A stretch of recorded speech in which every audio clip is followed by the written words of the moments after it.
ప్రభునామ స్తోత్రం. మీ అందరికీ నా హృదయపూర్వక వందనాలు. ఈ దినాన దేవుని సన్నిధిలో మరొకసారి మీ అందరితో కూడా దేవుని వాక్యాన్ని పంచుకోవడానికి దేవుడిచ్చిన కృపను బట్టి నేను ఎంతగానో స్తుతిస్తూ ఉన్నాను. అనుదినము ఆయన స్తుతించుటలో, అనుదినము ఆయన కనపరచుటలో మనం ఎంతగానో ఆనందించాలి. ఎందుకంటే ఆయన మనం చూసి ఆనందిస్తూ ఉంటాడు. ప్రభువును మనం సంతోషపెట్టు వారముగా ఉండాలని దేవుడు మనం కోరుకుంటున్నాడు. ఇది నా ఒక చిన్న పల్లవి పాడుకొని దేవుని వాక్యంలోనికి వెళదాం. దేవుని స్తుతించి ఆయన వాక్యంలోనికి వెళదాం. నేనేమైనా ప్రభువా నిన్నే స్తుతిస్తాను, నాకేమున్నా ప్రభువా నీకే అర్పిస్తాను. నేనేమైనా ప్రభువా నిన్నే స్తుతిస్తాను, నాకేమున్నా ప్రభువా నీకే అర్పిస్తాను. నేనేమై ఉన్నానో నీ దయ వలనేనయ్యా, నేనేమై ఉన్నానో నీ దయ వలనేనయ్యా. నాకున్నవన్నీయు నీవిచ్చినవేనయ్యా, నాకున్నవన్నీయు నీవిచ్చినవేనయ్యా. నేనేమైనా ప్రభువా నిన్నే స్తుతిస్తాను, నాకేమున్నా ప్రభువా నీకే అర్పిస్తాను. హల్లెలూయా. దేవుని నామమునకు మహిమ కలుగును గాక. దేవునికి స్తోత్రం చెల్లిద్దాం, దేవుని స్తుతిద్దాం. ఎందుకంటే మనం ఏమై ఉన్నామో ఆయన కృప వల్లే కదా. నేనేమైనా ప్రభువా నిన్నే స్తుతిస్తానంటే మనకేమున్నా మన దగ్గర ఏమున్నా కూడా అన్నీ కూడా ఆయన ఇచ్చినవే. మన సొంత శక్తి చేత కానీ మన సొంత బలము చేత కానీ ఏది కూడా మనము చేసుకోలేము. కానీ కేవలము దేవుని ఉచితమైన కృప చొప్పునే మనం బ్రతుకుచున్నాం, జీవిస్తూ ఉన్నాం. దేవునికి స్తోత్రం కలుగును గాక. హల్లెలూయా. ఇదే నా పాఠ్య భాగంలో ఇర్మియా గ్రంథము 17వ అధ్యాయము, ఇర్మియా గ్రంథము 17వ అధ్యాయము 7వ వచనం మనం ధ్యానం చేసుకుందాం. యెహోవాను నమ్ముకుని వాడు ధన్యుడు, యెహోవా వానికి ఆశ్రయముగా ఉండును. వాడి జలముల యొద్ద నాటబడిన చెట్టు వలె ఉండును. అది కాలువల ఓరను దాని వేళ్ళు తన్నును. పెట్టగలిగినప్పుడు వానికి భయపడదు. దాని ఆకు పచ్చగా ఉండును. వర్షం లేని సంవత్సరముల చింత నందదు, పాపం అనదు. దేవునికి స్తోత్రం కలుగును గాక. యెహోవాను నమ్ముకుని వాడు యెహోవాను వానికి ఆశ్రయముగా ఉండును. యెహోవాను నమ్ముకుని వాడు ధన్యుడు, యెహోవా వానికి ఆశ్రయముగా ఉండును. అవును కదా. దేవుడు మనకు ఆశ్రయంగా ఉంటే మన ధన్యులం. మనుషుల సహాయం కోసం కానీ మరి ఎవరి సహాయం కోసం కానీ మనం ఆధారపడకూడదు. ఎవరిని కూడా మనం ఆశ్రయించకూడదు. నరులను నమ్ముకుంటే కంటే యెహోవాను ఆశ్రయించుట మేలు, రాజును నమ్ముకుంటే కంటే యెహోవాను ఆశ్రయించుట మేలని దేవుని వాక్యం సెలవిస్తుంది. అవును కదా. మనం యెహోవాను నమ్ముకున్నప్పుడు మనం ధన్యులం. యెహోవా మనకు ఆశ్రయంగా ఉంటాడు. ఆయన రెక్కల చాటున మనం భద్రపరచబడి ఉంటాం.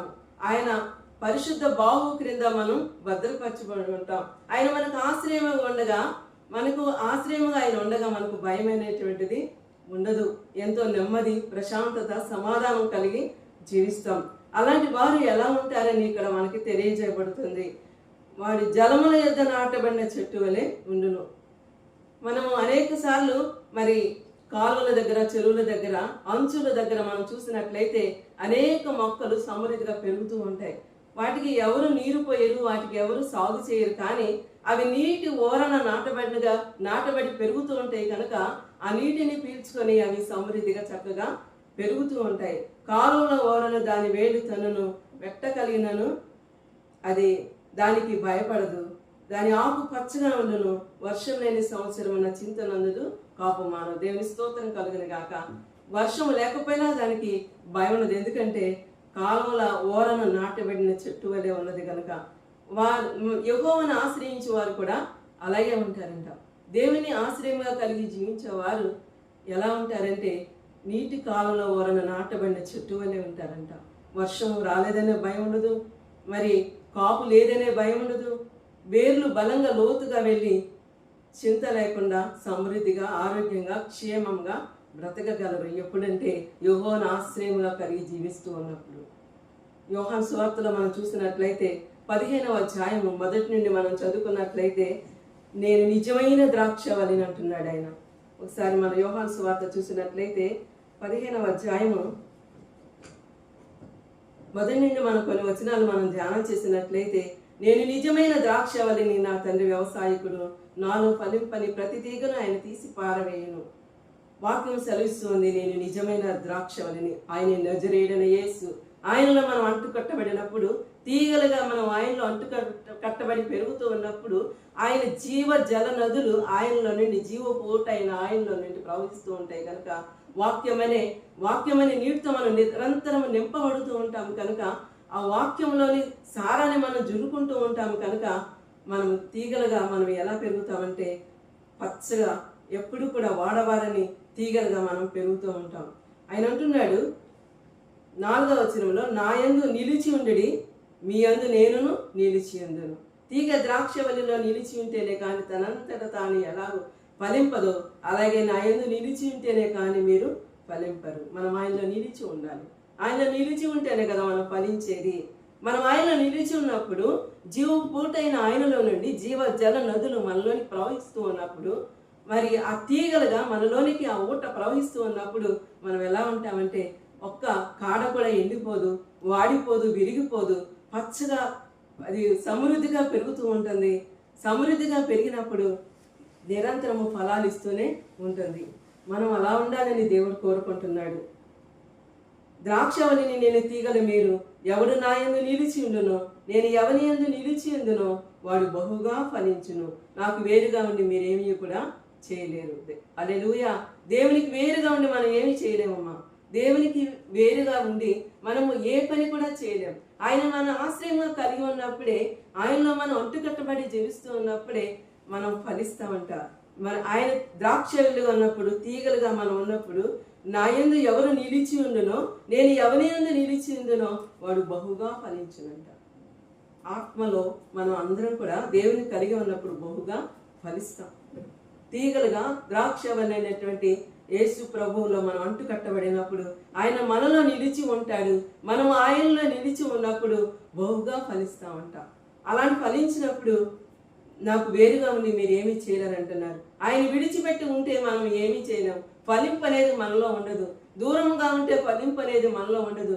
ఎప్పుడైతే ఆయన కట్టుబెట్టబడి ఉంటామో, జీవ జల నదులు ఆయనలో నుండి మనలో ప్రవహిస్తూ ఉన్నప్పుడు, నిరంతరం కూడా వాక్యంతో, ప్రార్థనతో మనం నింపబడుతూ ఉన్నప్పుడు, మనము ఒక్క రోజు కూడా మిస్ అవ్వకుండా వాక్యాన్ని ధ్యానిస్తూ, ప్రార్థన చేస్తూ, ఆయన సన్నిధిలో గడుపుతూ ఉన్నప్పుడు, జీవపూట అయిన ఆయనలో నుండి జీవ జల నదులు మనలోని ప్రవహిస్తూ ఉంటాయి కనుక, ఆకు వాడక తన కాలమందు ఫలమిచ్చి చెట్టు వలె ఫలించడానికి అవకాశం ఉంటుంది. దేవునికి స్తోత్రం కలుగును గాక. నా యందు మీరును, మీ యందు నా మాట నిలిచి ఉండిన ఎడల మీకు ఏది ఇష్టమో అడుగుడి, అది మీకు అనుగ్రహింపబడును. దేవునికి స్తోత్రం కలుగును గాక. ఎప్పుడైతే మనం ఆయనలో నిలిచి ఉంటామో, మనలో ఆయన ఉంటాడో, అప్పుడు మనకి ఏది కావాలన్నా ఆయన మనకు అనుగ్రహిస్తాడు. నా నామంలో మీరు ఏది అడిగినా అది మీకు అనుగ్రహిస్తానని కూడా దేవుని వాక్యం సెలవిస్తూ ఉంది. దేవుని స్తోత్రం కలుగును గాక. ఏ రీతిగా మనము మరి నీటి కాలంలో ఎవరైనా నాటబడిన చెట్టును మనకి ఎందుకు చూపించారంటే, అది వర్షము పడలేదనే చింత ఉండదు, కాపు రాలేదనే చింత ఉండదు, దానికి ఎలాంటి భయం ఉండదు.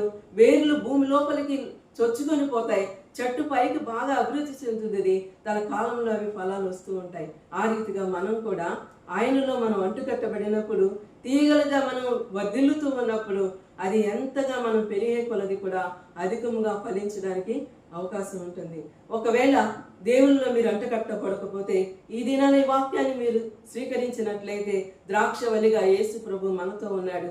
తీగలుగా మనం ఆయనలో అంటుకట్టబడినట్లయితే, ఆయనలో మనం నిలిచి ఉన్నట్లయితే, మనలో ఆయన నిలిచి ఉంటానంటున్నాడు.